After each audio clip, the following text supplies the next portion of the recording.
They call them the flowers of the nation, but a flower is too fragile a word. Have you ever seen a Zulu maiden stand against the horizon? She does not just bloom, she radiates.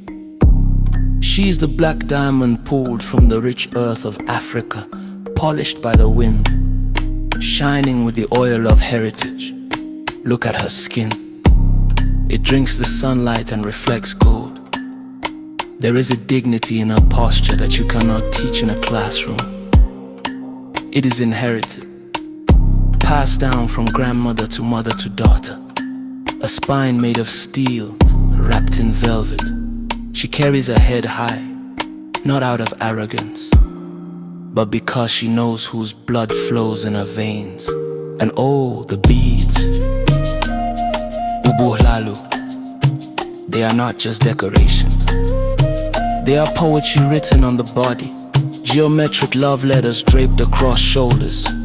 White for purity, blue for the sky, red for the blood of the people.